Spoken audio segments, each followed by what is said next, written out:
so since it gets hotter inside the planet, the deeper we go, we actually set something up inside Earth known as mantle convection. And what convection is, it's where hot material, when a material gets heated, it expands.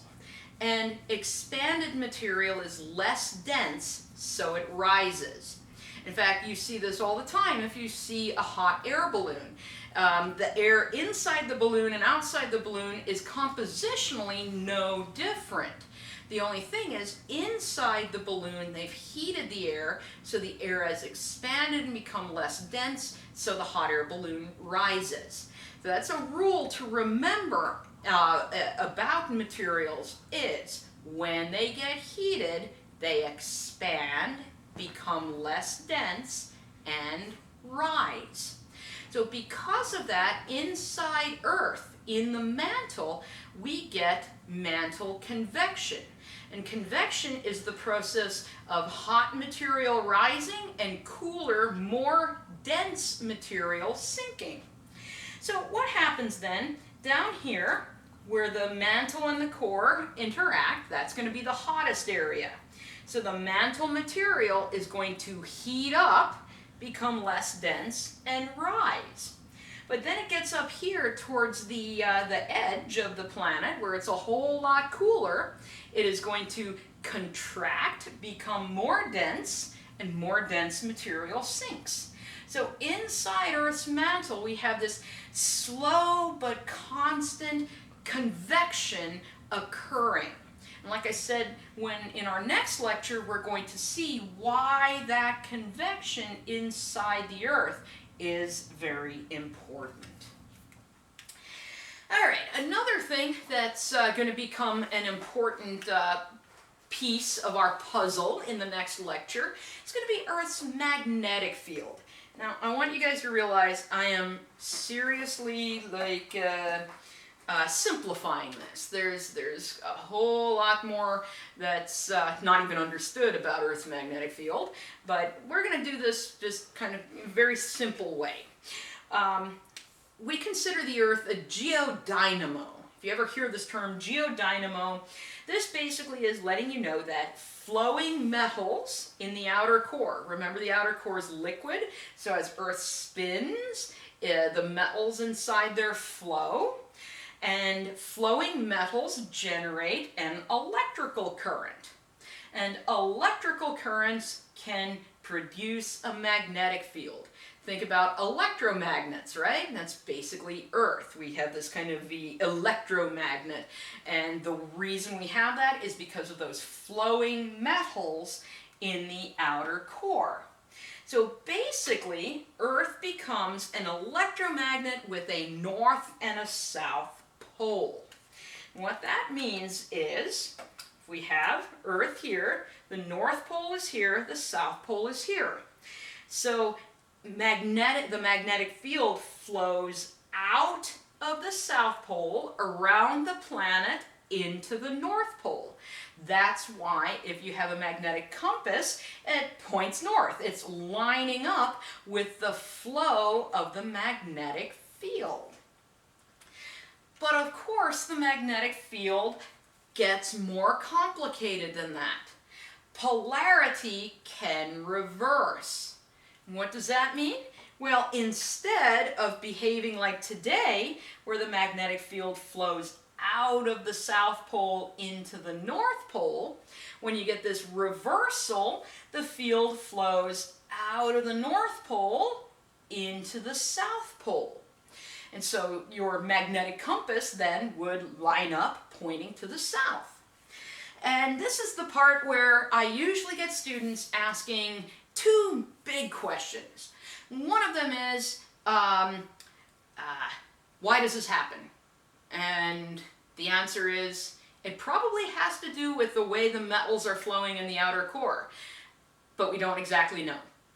So that's really the answer. You want to make your name in geology and geophysics, figure out exactly why polarity reverses. That's one of those things that there's still research going into it today. The other question I often get is, when's it going to happen again? Well, unfortunately, there's no pattern to it. It's not like, well, every 50,000 years this happens. There have been long time periods where there have been no magnetic reversals, and there have been time periods where the magnetic poles kind of flip-flop really frequently. And so, honestly, who knows? We don't, because there's no pattern to follow. And so hopefully that answers a couple of questions about the magnetic field there. Now, a few more important things to know about the magnetic field, because these things are going to show up in our next lecture. One of them is inclination. Inclination is the angle a compass needle makes with a horizontal ground surface. So again, the magnetic field comes out of the South Pole. So the ground is horizontal here. The magnetic field is coming out of the South Pole. So if you were using a compass to measure the inclination at the South Pole, the needle would be pointing straight up because the magnetic field's coming out of the ground at that location. Okay, so it comes out of the ground here, and then at the equator out here, right, the compass is going to be horizontal with the ground surface. But then when we get all the way up here at the North Pole, the magnetic field is going straight into the ground, so your inclination measurement would be straight into the ground at the North Pole. And so basically what this is telling you is inclination is going to vary depending on what latitude you're at. And this is just another example of it. There's the equator where it's horizontal. All right, the magnetic field starts pointing into the ground towards the magnetic North Pole. So that's inclination. It varies with latitude. But there is another measurement that varies depending where you're located on the planet, and that is declination. Declination is the angle between the magnetic North Pole and the geographic North Pole. So, for example, the magnetic pole is right there, the geographic pole is up there, and the geographic pole is the actual pole that Earth is rotating around. The magnetic pole does not have to be exactly the same as the geographic pole. In fact, the magnetic pole kind of moves around. It always has to be somewhere sort of close, but it doesn't have to be exactly on that true geographic North Pole. So what that tells us, if we're over here in Vancouver, the geographic north is there, but if we have a compass, the magnetic north is there. And so our declination is 23 degrees to the east. If we're over here in Ottawa, right, there's the true north, there's the magnetic north, there's the variation between the two is 14 degrees to the west. So depending where you're working, if you're using a magnetic compass for making measurements, you have to account for the declination. Now I have a special mapping compass that I use. It actually has like a little dial in it. So all I have to do is I have to check what the declination where I'm at is. I just dial in that declination and then I don't have to think about it anymore. In some areas, though, I do want to point out the magnetic and geographic north are the same. Like if you're working here in, I don't know, Manitoba somewhere, they both line up, so your declination would be 0. But that declination is going to vary depending where you're located on Earth. And like I said, tomorrow's lecture on plate tectonics, we're going to start putting together some of these puzzle pieces of the magnetic field and the declination and the asthenosphere being plastic and see what all of this means for how our big, amazing planet behaves. All right, so other important things about the magnetic field is it protects us from ionized particles of the solar wind. And these ionized particles from the solar wind, if we didn't have a magnetic field protecting us, they would actually be able to strip away the atmosphere.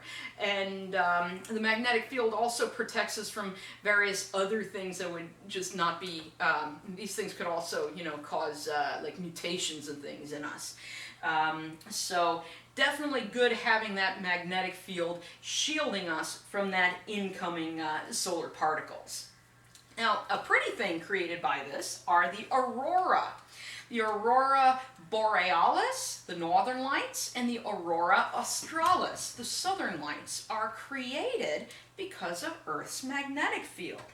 So these charged particles, these ionized radiation from the, or particles from the sun, they hit Earth's magnetic field, and then they get sent around to the poles, right? Because that's the flow lines of the magnetic field.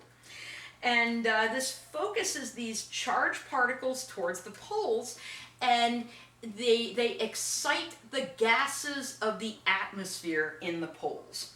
So basically, the northern lights are kind of like if you go to a bar and you see all the neon signs, right? The neon signs are a little tube, a little glass tube. They're filled with gas.